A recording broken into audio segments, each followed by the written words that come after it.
Dr. Robert Builder dirige o Consórcio para a Fenômica Neuropsiquiátrica, uma equipe com mais de 50 pesquisadores, principalmente da Universidade da Califórnia em Los Angeles. Fenótipos neuropsicológicos em escala genômica através de pesquisa humana, pesquisa básica e estratégias de informática.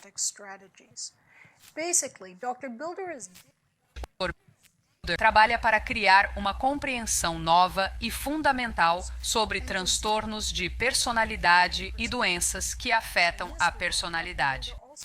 Nesse sentido, o Dr. também dirige e co-dirige diversos outros centros importantes. O que mais nos interessa é que o Dr. é diretor do Centro Tenenbaum para a Biologia da Criatividade, um dos programas mais importantes do país no estudo da criatividade. É um prazer conversar aqui com o Dr. Obrigado por estar conosco hoje, Dr. Builder. Um dos maiores especialistas em criatividade do mundo. Então, tenho uma pergunta para você. Quando me dizem, espere um momento. Pessoas já resolveram esse problema antes. Então, se eu pensar e descobrir como resolvê-lo, na verdade não estou sendo criativo, porque outros já o resolveram. O que você acha dessa situação? Eu acho que até você resolver o problema por si mesmo, você não exercitou seu cérebro nem fez as conexões únicas necessárias para resolver esse problema. Nos distinguir entre coisas criativas para o mundo que podem não ser criativas em relação a tudo que já foi feito antes. Se pensarmos no que foi feito, que é único para você, algo novo e que tem valor, então isso satisfaz os critérios de criatividade. E é importante que seu cérebro faça isso para buscar outros problemas criativos. Não poderia concordar mais. Fico feliz que você tenha feito essa observação. Tenta aprender algo novo e fala em público. Às vezes é criticado por isso, como todos nós. O que você tem para lidar com esse tipo de crítica?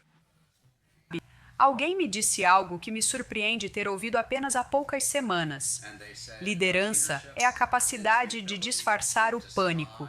E acho que, pensando em todas as ocasiões em que tive grandes preocupações sobre o que estava acontecendo ou sobre lidar com críticas, talvez seja apenas através da experiência repetida que aprendemos a lidar melhor com isso.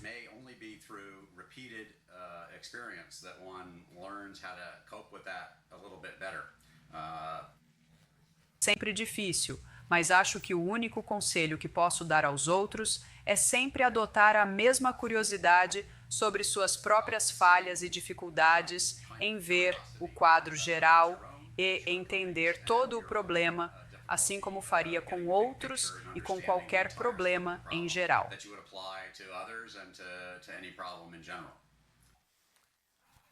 Também gosto disso. Esteja disposto a aceitar o desconforto às vezes, porque isso é necessário. Pessoas diriam que só quando você sente algum desconforto é que realmente está realizando algum tipo de mudança. Na medida em que alguém quer progredir, isso necessariamente envolve algum grau de desconforto. A natureza da mudança. A física no cérebro precisa envolver algum trabalho, e esse trabalho tem que envolver algum desconforto. Concordo plenamente. Meu antigo treinador de natação costumava dizer: sem dor, sem ganho. Ah, sim, de fato. Pode ser verdade também para o cérebro. Às vezes aqueles velhos provérbios são realmente tão verdadeiros. Sabe, é por isso que são provérbios. Teve alguns insights muito interessantes sobre criatividade e ser desagradável. Dar aos nossos espectadores um pouco de conhecimento sobre isso? Claro. É interessante que quando estudamos personalidade, descobrimos que existem vários modelos de personalidade, temperamento ou caráter, mas todos se resumem basicamente a 5 fatores, e estes têm sido vistos de forma muito confiável ao longo do tempo. O que acho mais fácil de lembrar esses 5 fatores é usar o acrônimo OCEAN, que significa abertura, conscienciosidade, extroversão, amabilidade e neuroticismo.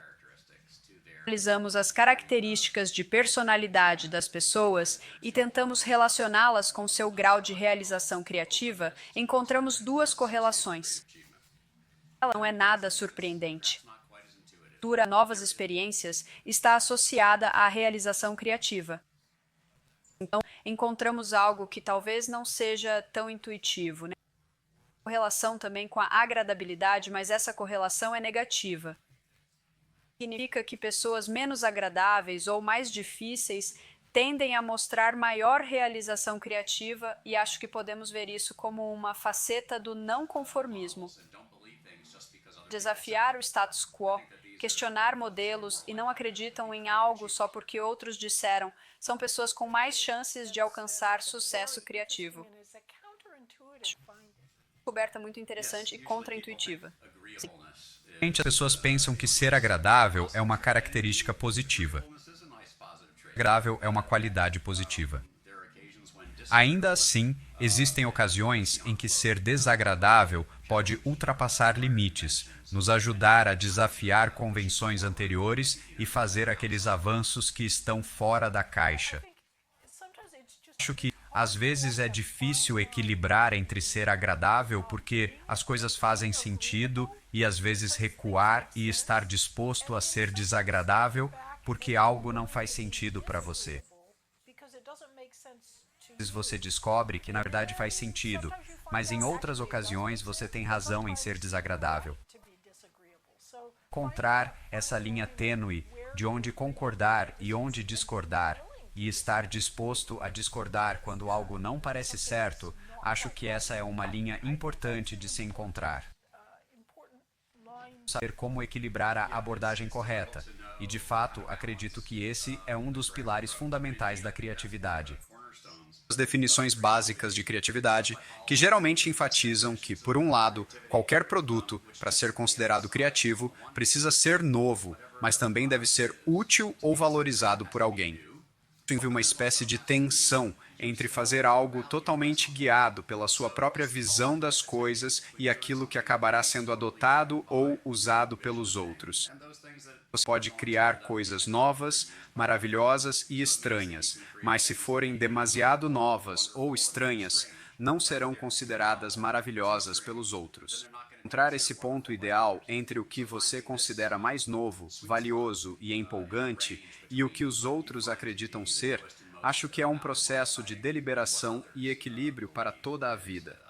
Muito verdade. Escritores, em particular, ambos. Eles precisam encarar as opiniões dos outros sobre seu trabalho e às vezes é surpreendente o retorno que recebem. Você achava perfeito, uma verdadeira joia, as pessoas vão trazer insights que te fazem entender que talvez suas percepções não estavam totalmente certas. Esse tipo de feedback, sabe, com frequência, e posso ficar um pouco na defensiva no início, mas depois tento me abrir e entender, bem, o que eles tinham em mente. Específica sobre como você aprende de forma mais eficaz? Acho que as pessoas variam muito em termos do quanto são dominadas por palavras ou imagens. Sabe, alguns estilos de aprendizagem verbais versus visuais, e então eu percebo que me saio melhor se consigo alternar entre os dois, porque amo palavras e linguagem. Uma vez fui acusado pelos meus alunos de ser sesquipedaliano e ganhei uma plaquinha deles, o que me deixou envergonhado. Sabia o que sesquipedaliano significava até receber a placa, e quem estiver assistindo isso pode pesquisar. Enfim, eu amo palavras, e há uma nuance nisso que realmente aprecio, mas ao mesmo tempo sinto que não tenho um entendimento completo se não mapear, esquematizar ou visualizar o assunto. Gosto de alternar entre esses dois tipos de abordagens. Coisa que adoro fazer e às vezes recomendamos em exercícios para estimular a criatividade é fazer um exercício de potências de 10. Nunca viu? Existe um ótimo vídeo sobre isso. Encontrá-lo facilmente online. É só procurar o vídeo Potências de 10. Basicamente começa com a imagem de um homem deitado numa rede e então a câmera dá um zoom. 10 metros acima, depois 100 metros acima, depois 1000 metros acima.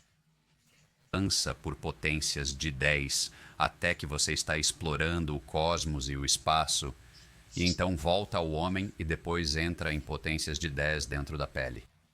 Até a célula desce e revela as moléculas, e então, finalmente, o que é realmente impressionante é o quanto você vai longe ao entrar no espaço subatômico, rodeado pelo nada.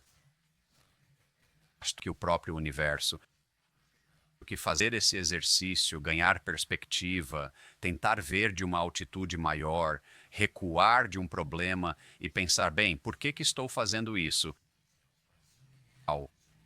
Bem aprofundar em facetas e detalhes individuais ao aproximar e afastar o olhar de um problema. Percebo que tenho uma ideia muito melhor do escopo do problema e uma perspectiva diferente sobre ele. Muito a pena. Pensei em resolver problemas dessa perspectiva. Que isso é um pouco o que fazemos subconscientemente ou naturalmente quando nos afastamos do problema e ganhamos nova perspectiva ao sair para caminhar ou algo assim. Interessante, aproximar e afastar o olhar. Acho que o cérebro provavelmente faz isso espontaneamente, principalmente durante o sono, porque se pensarmos no que acontece quando dormimos, há uma eliminação de todo o controle cognitivo consciente sobre nossos pensamentos, o que permite que diferentes redes neurais se organizem de formas que fazem sentido espontaneamente, mas livres do processo guiado da nossa mente consciente.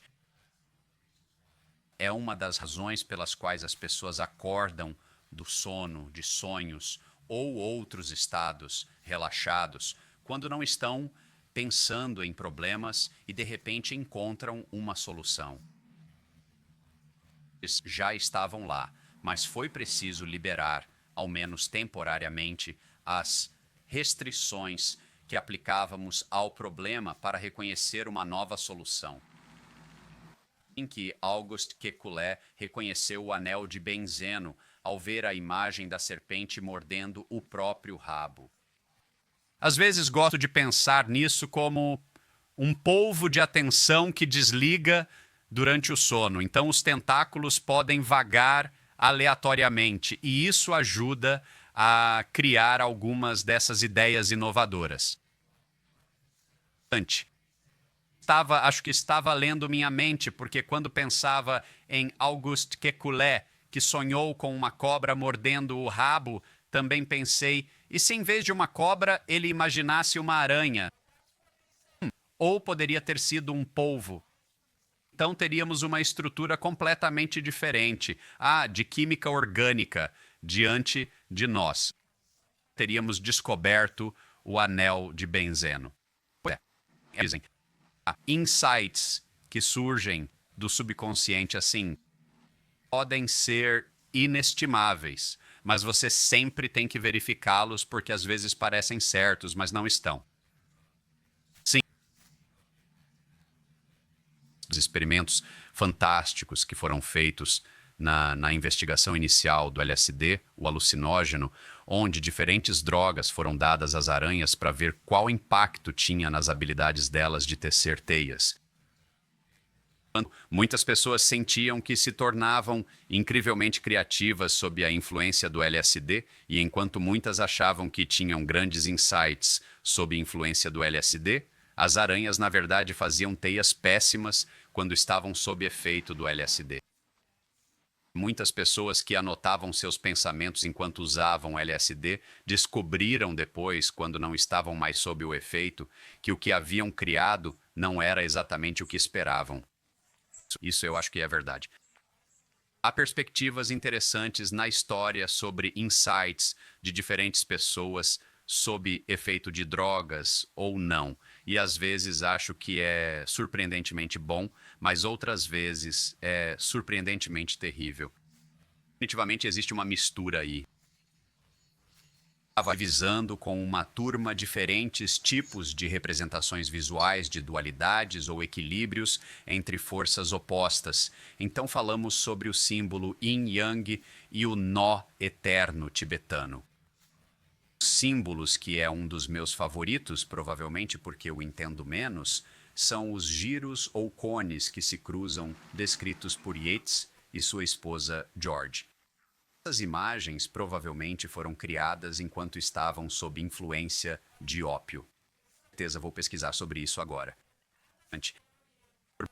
Eu aprecio muito o abecedário, muito suas contribuições aqui e, em nome de todos os alunos do Learning How to Learn, eu agradeço. Ótimo conversar com você.